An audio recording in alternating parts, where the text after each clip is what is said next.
Create, awakening the artist inside you.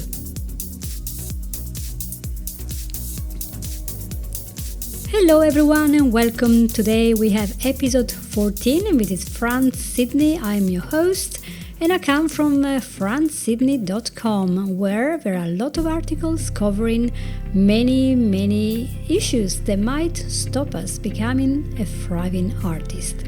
Today I'm going to start with a quote.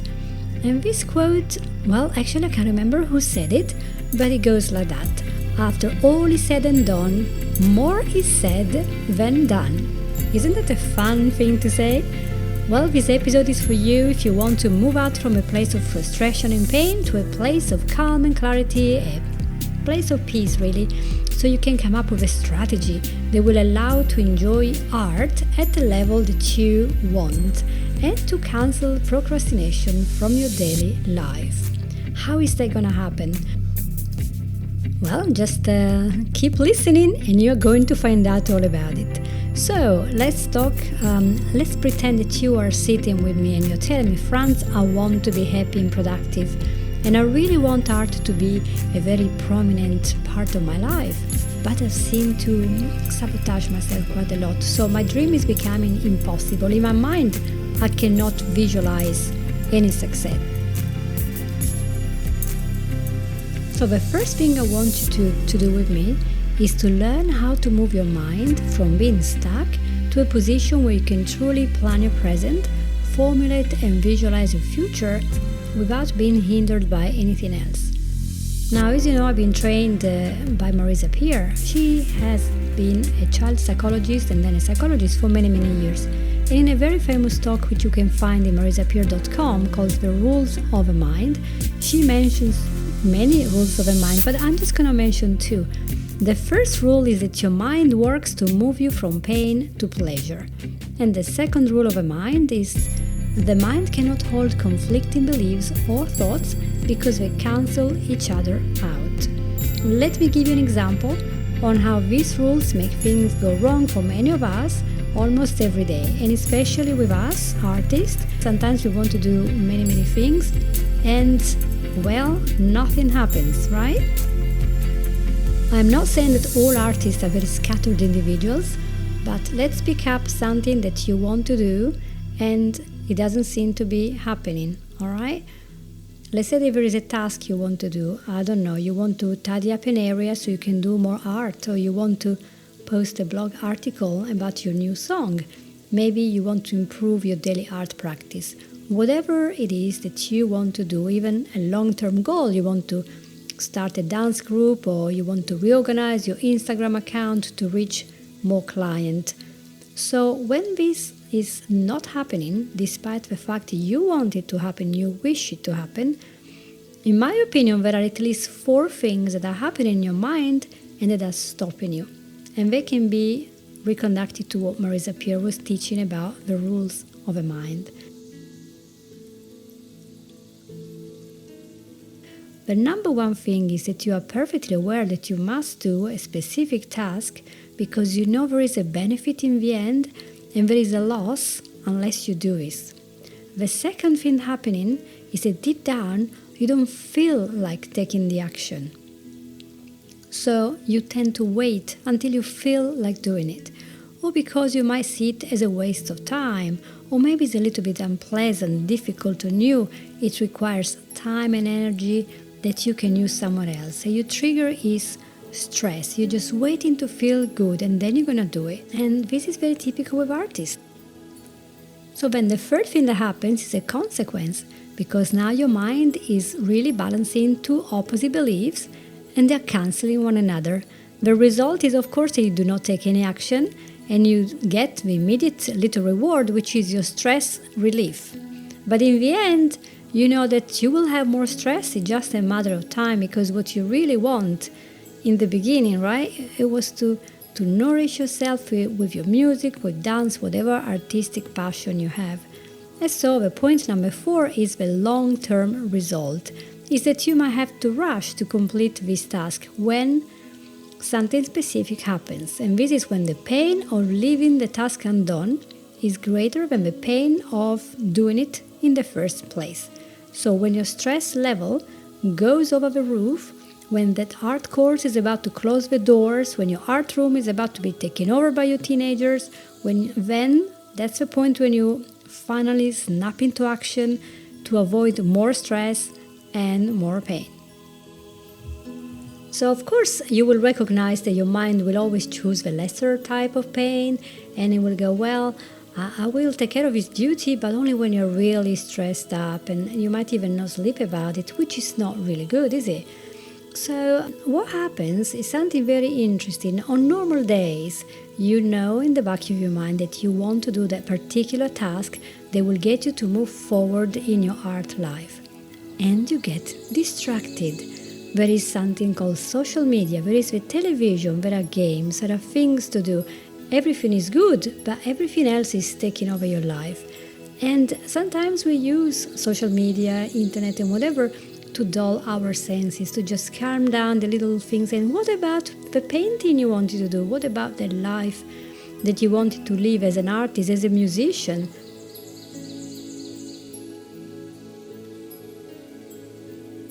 Does this sound familiar? It does, because to me this happens all the time. And that's why we see so much procrastination. And I'm not talking just about the art world. Procrastination is a habit that everybody has at some point. So we know that we procrastinate when we know we must do something, but we cannot bring ourselves to do it. Why does this happen? It happens because our mind will do just about anything to move us from pain to pleasure, even to the point of creating headaches and stomachaches, depression, and whatever physical ailment you can think of just to stop us having this pain. And as I mentioned in the previous episode, our body will always respond to any images that we are making in our mind. So procrastination is really a bad habit. It's a form of stress relief, and it's really a form of self-protection that we have. Protection from the pain of change, from doing something new. The good news is that you can break this habit. Yes. So, number 1, you want to recognize that you are stressed out about something. Second, when you catch yourself being distracted from a task that you told yourself you have to do, stop right away.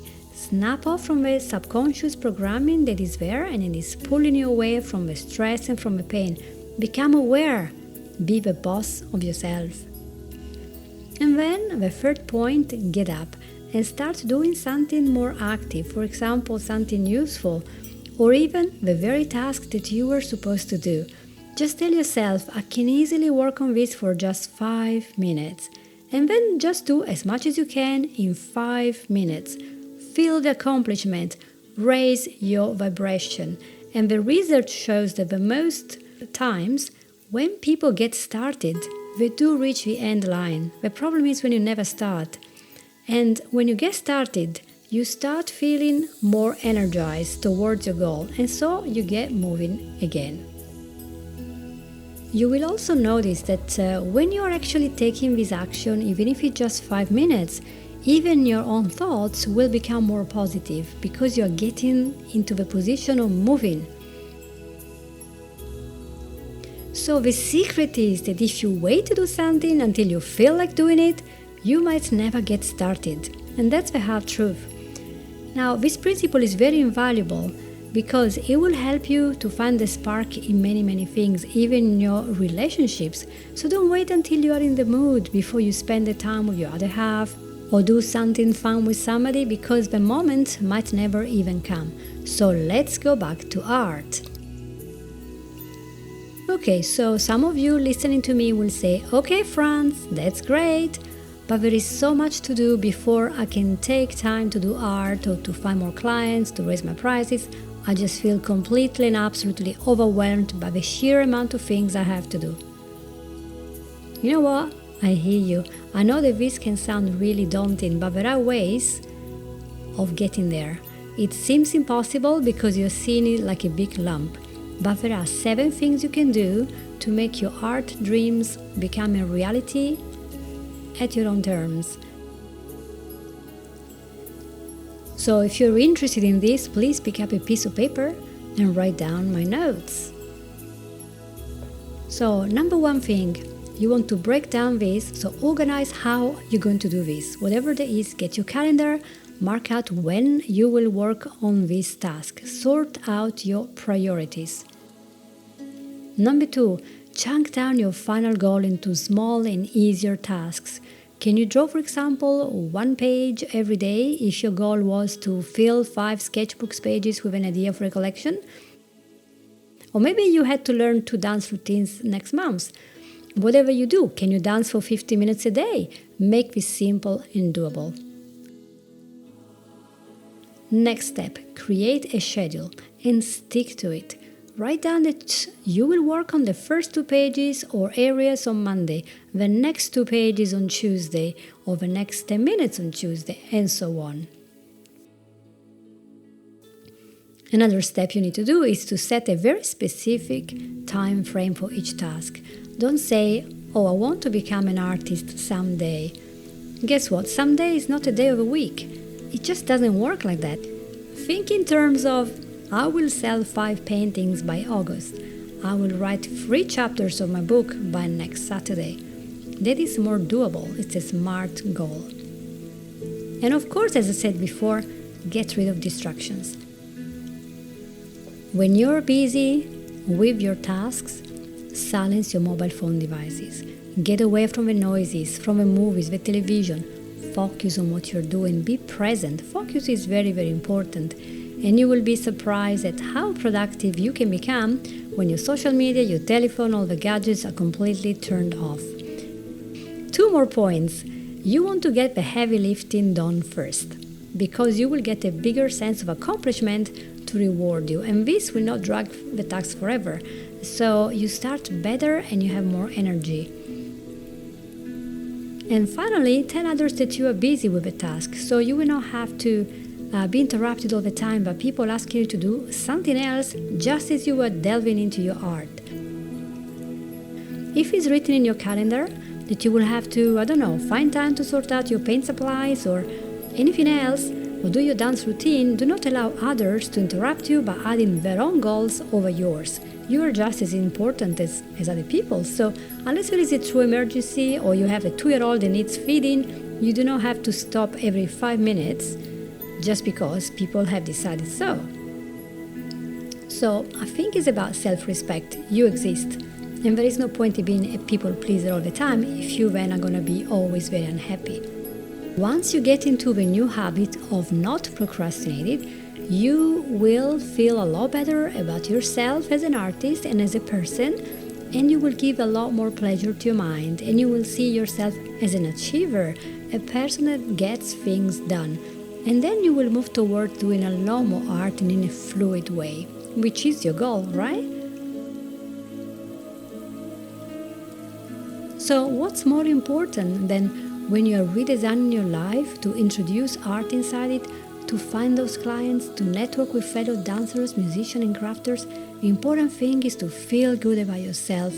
Give yourself permission to do your art, to take some time off a hectic day, just to nourish your soul, your eyes, your ears, if you're a musician, with something good for your soul. So my invitation for today is to go and get that calendar, grab a pen, write down what you want to accomplish. Maybe there are some things that can be tackled today. Go and write down what you want and what you want to do. And do the little thing that you always have suppressed and shoved to the corner. Finish the quote for a client. Find those colors. Find those recording of the music you wanted to work on. Get your craft room sorted out. Whatever there is, just do it. Don't always procrastinate.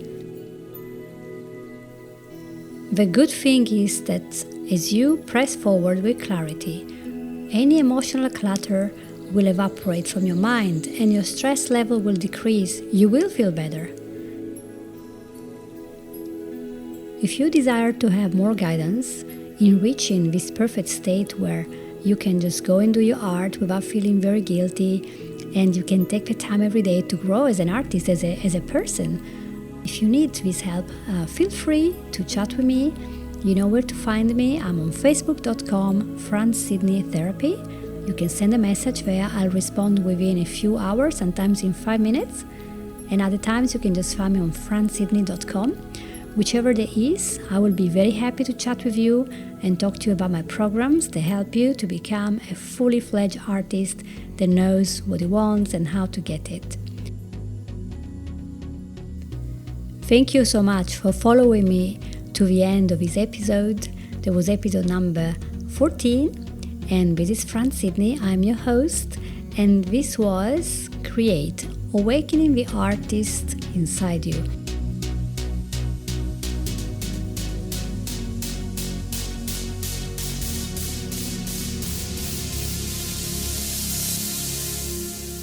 I hope that my tips will help you to be happier and more productive. And feel free to share this episode with your friends. And of course, if it's been very useful for you, write a review so that more artists can find out where is the help that we're looking for to really thrive in the art world. Take care. Have a good day.